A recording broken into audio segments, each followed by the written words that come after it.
الحمد لله الحمد لله الأكرم الذي خلق الإنسان وكرم علمه من البيان ما لم يعلم فسبحان الذي لا يحصى امتنانه من لسانه ولا بالقلم نشهد أن لا إله إلا الله وحده لا شريك له ونشهد أن سيدنا وسندنا وحبيبنا وإيماننا وقدوتنا ومولانا محمدا عبده ورسوله الذي أرسله بالحق بشيرا ونذيرا وداعيا إلى الله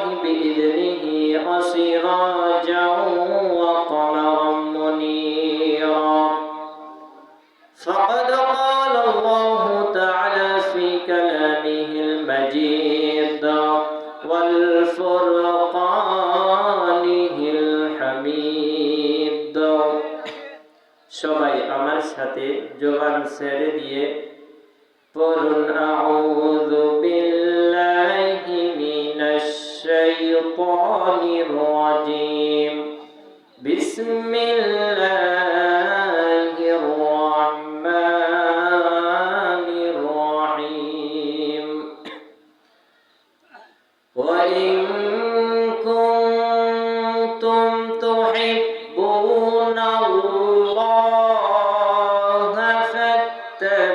فاتبعوني يحببكم الله ويغفر لكم ذنوبكم والله غفور رحيم صدقت يا ربنا عن أبي هريرة رضي الله تعالى عنه قال قال رسول الله صلى الله عليه وسلم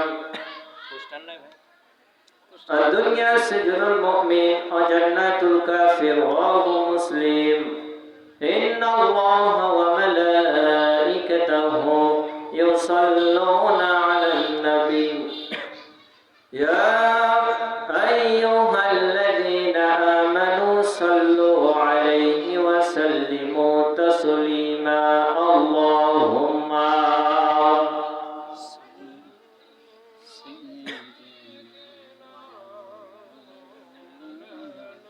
وعلى آل سيدنا شفيعنا محمد الحمد لله লক্ষ কোটি শুকর সে রব্বে কারিমের দরবারে যিনি একান্ত মেহেরবানিতে আমাদেরকে এমন একটা মাহফিল প্যান্ডেলে আসার মতন তৌফিক দান করেছেন এই জন্য জবান ছেড়ে দিয়ে বলি আলহামদুলিল্লাহ আলহামদুলিল্লাহ আর জোরে বলি আলহামদুলিল্লাহ আলহামদুলিল্লাহ মানবতার মুক্তির দুধ আলোর দিশারি সাইয়্যিদুল কাওনাইন রাহমাতুল লিল আলামিন নবীদের সরদার জাহেলে যুগে সভ্য মানুষকে সভ্য করার জন্য আমার নবীজি জেল পর্যন্ত খেটেছে কথা বলেন ঠিক কিনা এই কোরআনের দাওয়াত দেওয়ার জন্য আমার নবীজি হামলা পর্যন্ত দিয়েছে কিন্তু সাহাবীদেরকে বলেছে সাহাবীরা তোমরা শোনো হাতে হাত রেখে আর কাঁধে কাঁধ মিলিয়ে এক পতাকার বিশিষ্ট মিছিলে তোমরা শামিল হয়ে হয়তো আবু জেহেলের পিঠের চামড়া ছিঁড়বো নয়তো ঘরে ফিরবো নারে তাকবীরের আওয়াজ তুলতে দেরি করেছে আবু জেহেল পালিয়ে যেতে বাধ্য হয়েছে কথা বলেন ঠিক কিনা সেই নবীর প্রতি দরুদ ও সালাম পেশ করি সকলে বলি সাল্লাল্লাহু আলাইহি ওয়াসাল্লাম আসলে ওয়াজ করাটা যেমন কিন্তু সময় নাই অল্প সময়ের ভিতরে আমি শেষ করে দেব আল্লাহ রাব্বুল আলামিন কোরআনুল কারীমের ভিতরে আয়াতটি রেকর্ড করে দিলেন আল্লাহ বললেন হে দুনিয়ার মানুষ তোমরা শোনো وَإِن كُنتُمْ تُحِبُّونَ اللَّهَ فَاتَّبِعُونِي يُحْبِبْكُمُ اللَّهُ وَيَغْفِرْ لَكُمْ ذُنُوبَكُمْ লাকুম আল্লাহু গফুরুর রহিম। আল্লাহু আকবার।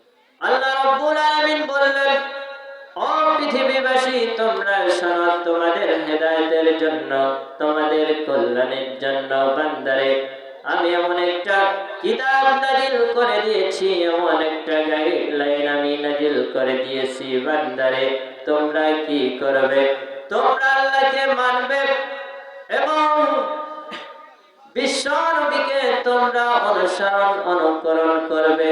আর যদি আল্লাহকে মানো, আর যদি বিশ্ব নবীজিকে যদি তোমরা মানো, তাহলে তোমাদের জীবন আমি আল্লাহ রাব্বুল আলামিন ধন্য করে দিব। আস্তে বলেন না সুবহানাল্লাহ। সুবহানাল্লাহ। শুধু কি তাই? আল্লাহ রাব্বুল আলামিন বলছেন, ও বান্দারে, আমি তোমাদেরকে পৃথিবীর জমিনে সৃষ্টি করে দিয়েছি বান্দারে। আবার আমি আল্লাহ রাব্বুল আলামিন তোমাদেরকে হাত দিয়েছি, পা দিয়েছি। যেদিনে এই পৃথিবীতে তুমি দেখবা আল্লাহ রাব্বুল আলামিন মহাগ্রন্থ আল কোরআনুল কারীমের ভিতরে একটি রেকর্ড করে দিলেন, হাল আতা আলাল ইনসানি হিনুম মিনাদ দাহরি লাম ইয়াকুন শাইআম মাযকুরা।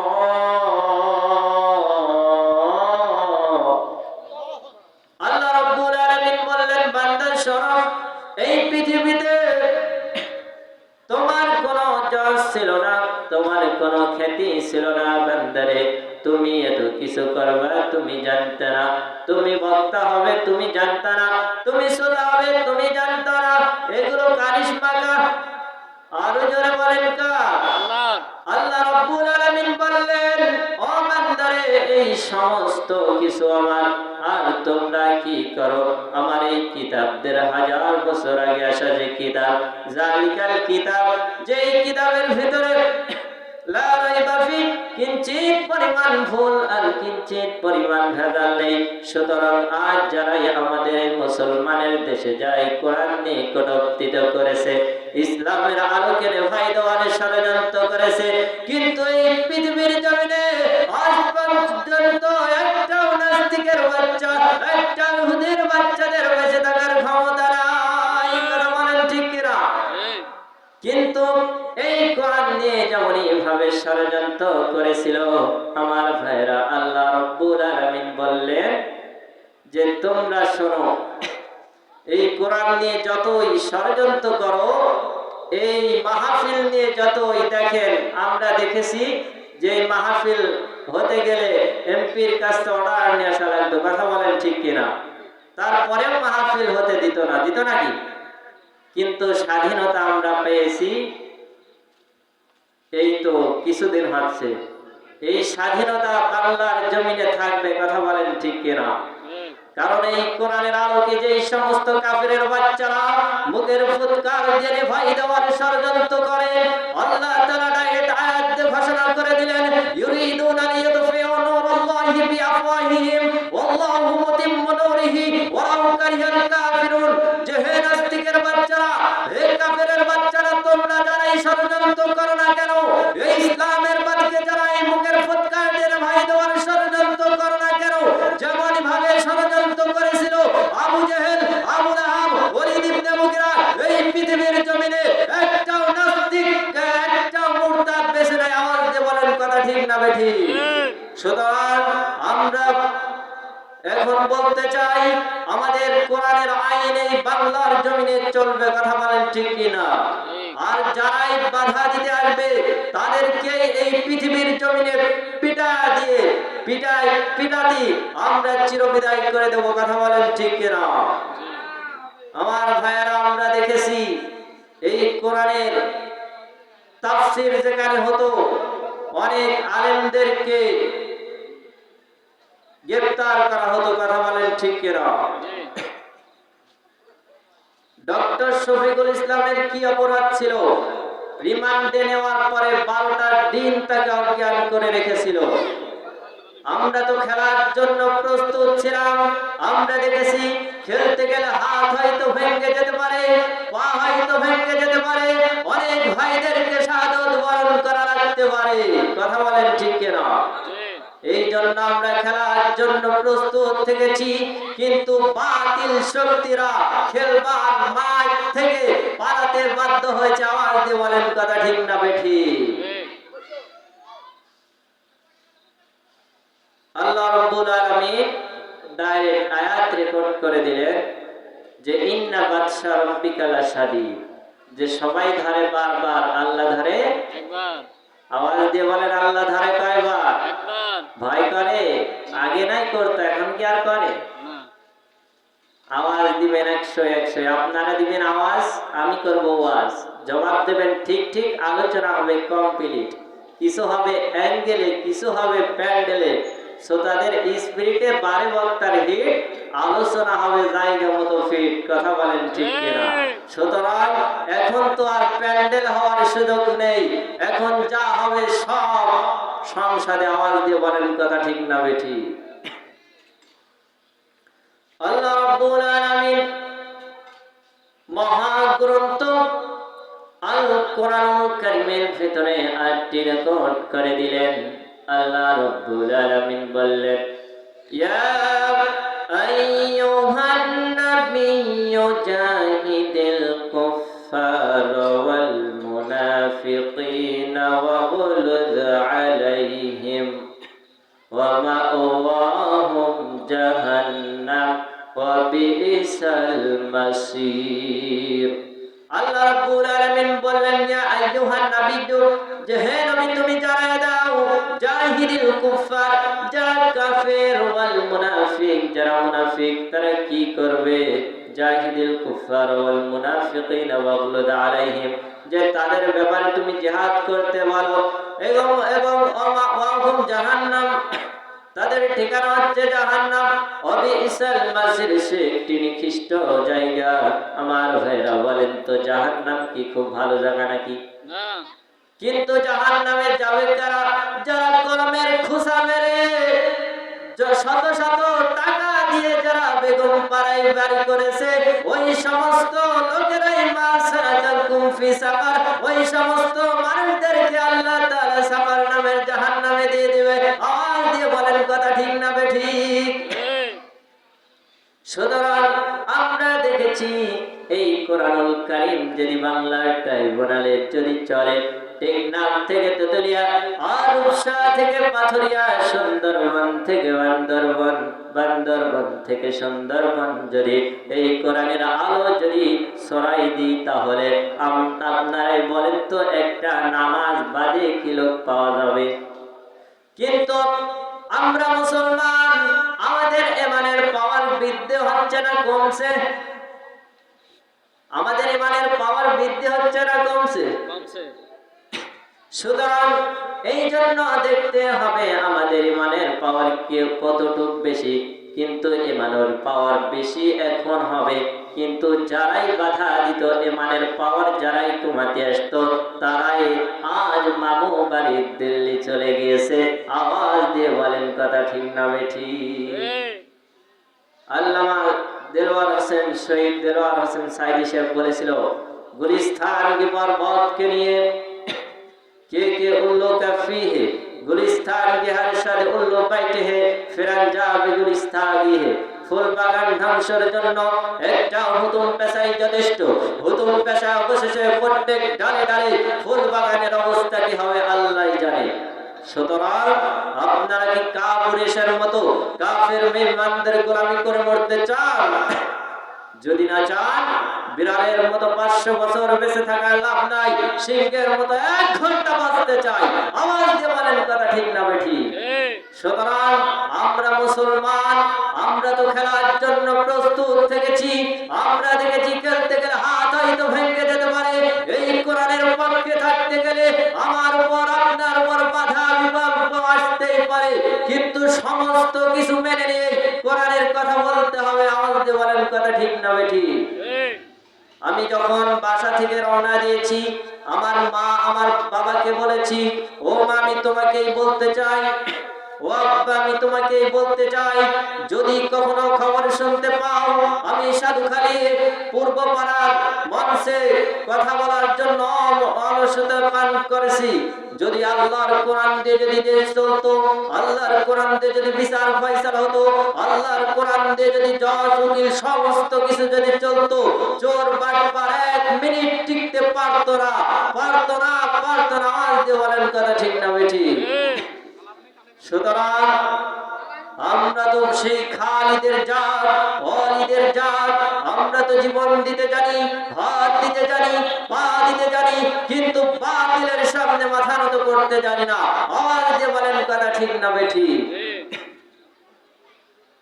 আমার ভাইরা, ডাইরেক্ট আলোচনায় চলে যাব, সময় কম।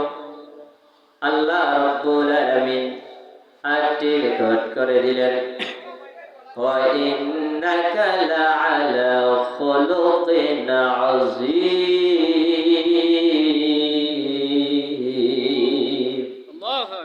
আল্লাহ রাব্বুল আলামিন বললেন, একজন কাফির ছিল, তার নাম ওলীদ ইবনে মুগীরা। তিনি সব সময় বলতেন, আমার নবীজির জন্মের ভিতরে ভুল আছে, ভেজাল আছে। নাউজুবিল্লাহ। কাল সকালে বলেন নাউজুবিল্লাহ, সবাই বলেন নাউজুবিল্লাহ। যখন এই কথা বলল,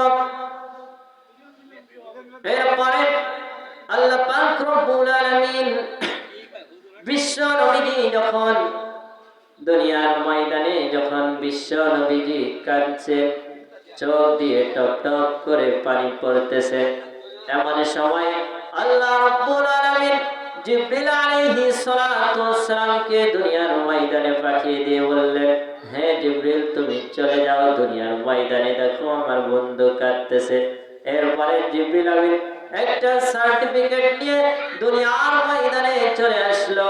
আমার ভাইরা, যখন জিবরিল আমিন আসলো, জিবরিল আমিন এসে দেখলো বিশ্ব নবীর চোখ দিয়ে টপ টপ করে পানি পড়ছে।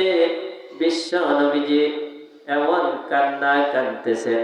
জিবরিল আমিন প্রশ্ন করলেন, ইয়া রাসূলুল্লাহ, ওগো আল্লাহর নবীজি, আপনার কি হয়েছে, আপনি কাঁদছেন কেন?